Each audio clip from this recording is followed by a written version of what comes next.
بسم اللہ الرحمن الرحیم۔ حضرت سلیمان علیہ السلام اللہ تعالیٰ کے برگزیدہ نبی اور حضرت داؤد علیہ السلام کے فرزند ارجمند تھے۔ اللہ تعالیٰ نے آپ کو پوری دنیا کی بادشاہت عطا فرمائی تھی۔ حضرت سلیمان علیہ السلام نے اہل دنیا اور تمام مخلوقات پر تقریباً 750 سال تک حکومت کی۔ آج کی ویڈیو میں ہم آپ کو حضرت سلیمان علیہ السلام کی بادشاہت اور آپا علیہ السلام کی حیات مبارکہ کی ایمان افروز واقعہ تفصیل سے بیان کریں گے۔ حضرت سلیمان علیہ السلام اپنے والد ماجد کی جانشین ہوئے اور اللہ تعالیٰ نے انہیں بھی علم و نبوت سے نوازا اور عظیم الشان سلطنت کا حاکم بنایا۔ آپا علیہ السلام کا سلسلہ حضرت ابراہیم علیہ السلام سے جا ملتا ہے۔ حضرت سلیمان علیہ السلام کی والدہ سے متعلق بہت کم معلومات دستیاب ہے اور جو ہے وہ مستند نہیں۔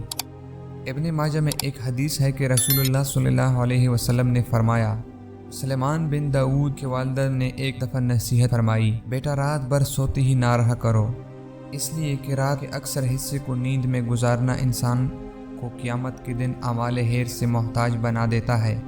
اللہ تعالیٰ نے حضرت سلیمان علیہ السلام کو بہت سے معجزے عطا فرمائے، جن میں سے چند یہ ہے۔ نمبر 1، ایسی عظیم بادشاہت جو ان سے پہلے کسی کو نصیب نہ ہوئی اور نہ ان کی بات کسی کو میسر آئے گی۔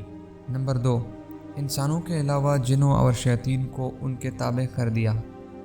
ہر طرح کے جانور کو نہ صرف آپ علیہ السلام کا فرمان بردار کیا بلکہ ان کے بولیاں سمجھنے اور بولنے کی صلاحیت بھی عطا فرمائی۔ ہوا کو تابع کر دیا کہ آپ علیہ السلام 1 ماہ کی مسافت صبح و شام میں طے کر لیا کرتے تھے۔ قرآن مجید کے 7 سورتوں میں 16 مقامات پر حضرت سلیمان علیہ السلام کا تذکرہ ہے۔ حضرت سلیمان علیہ السلام کو اللہ تعالیٰ نے علم و حکمت، فہم و فراست، فطانت و ذہانت اور بے پناہ قوت فیصلہ سے نوازا تھا۔ حضرت سلیمان علیہ السلام نے دعا مانگی، اے میرے پروردگار، میرے مغفرت فرما اور مجھے ایسی بادشاہت عطا کر جو میرے بعد کسی کو بھی میسر نہ ہو، بے شک تو بڑا عطا فرمانے والا ہے۔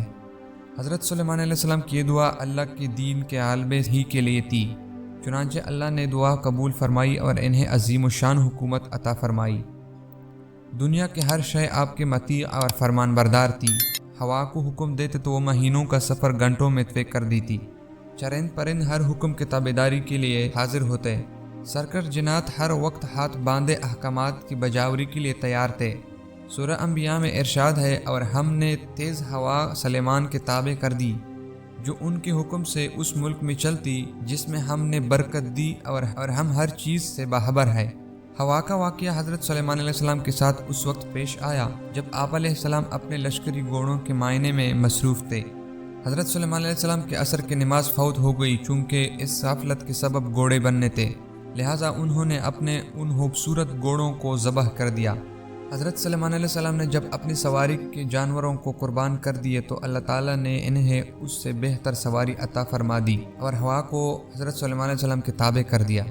حضرت سلیمان علیہ السلام ایان سلطنت اور لشکر تخت پر بیٹھ جاتے اور جدھر آپ کا حکم ہوتا ہوا اسے اتنی رفتار سے لے جاتے کہ 1 مہینے کی جتنی مسافت صبح سے دوپہر تک کی ایک منزل میں طے ہو جاتی، اور پھر اسی طرح 1 مہینے کی مسافت دوپہر سے رات تک میں، یعنی اس طرح ایک دن میں 2 مہینے کی مسافت طے ہوتی۔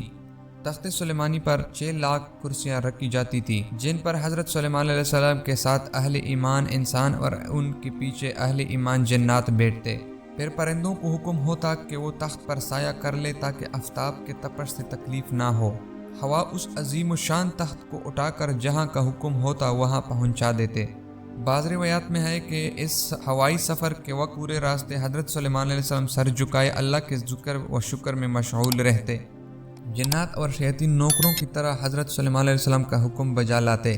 وہ آپ علیہ السلام کے لیے سمندر کے تہ سے قیمتی موتی، ہیرے، جواہرات نکال لاتے۔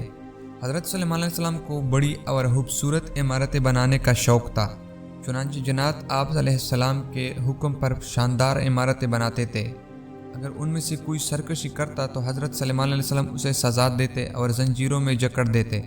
قرآن کریم میں ارشاد ہے کہ ہم نے بہت سے شیاطین بھی ان کے تابع کیے جو ان کے فرمان سے غوطے لگاتے تھے، اور اس کے سوا بھی بہت کام کرتے تھے، اور ان کے نگہبان ہم تھے۔ ان جنوں میں بھی 2 طرح کے جنات تھے، ایک تو اہل ایمان تھے جو اپنے نبی کا ہر حکم مذہبی فریضہ سمجھ کر پورا کرتے تھے، لیکن جو جن کافر تھے انہیں شیاطین کہا گیا، وہ اپنے کفر اور سرکشی کے باوجود حضرت سلیمان علیہ السلام کے تابع فرمان تو رہتے تھے، لیکن ان سے نقصان کا بھی اندیشہ تھا، اس لیے اللہ تعالیٰ نے ان کی حفاظت فرمائی۔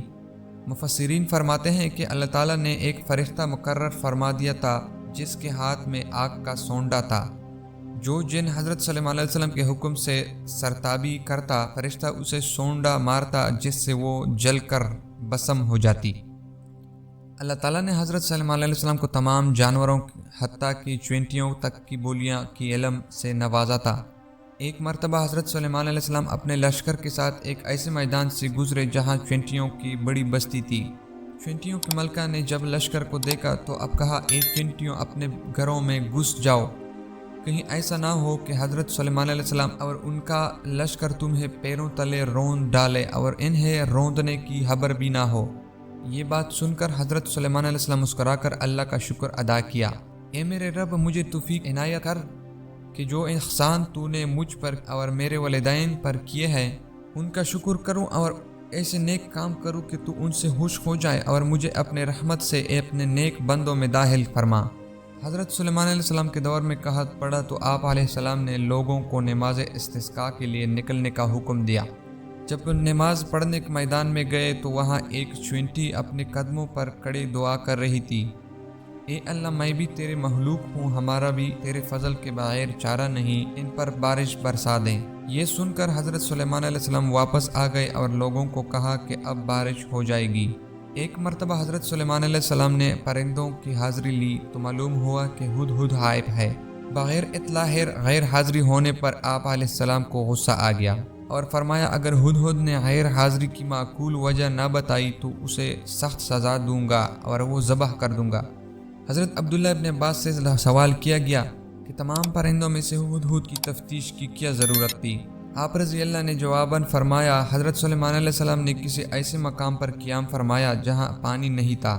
اللہ تعالیٰ نے ہدہد کو یہ حیثیت عطا فرمائی ہے کہ وہ زمین کے اندر کی چیزوں اور زمین کے اندر بہنے والے چشموں کو بھی دیکھ لیتا ہے۔ حضرت سلیمان علیہ السلام کا مقصد یہ تھا کہ ہدہد سے معلوم کرے کہ اس میدان میں پانی کتنی گہرائی میں ہے اور کس جگہ زمین کھودنے سے پانی کافی مقدار میں مل سکتا ہے۔ اور ہدہد کی نشاندہی کے بعد حضرت سلیمان علیہ السلام جنات کو حکم دیتے کہ زمین کھود کر پانی نکالو، اور جنات حضرت سلیمان علیہ السلام کے حکم مان کر زمین سے پانی نکالتے تھے۔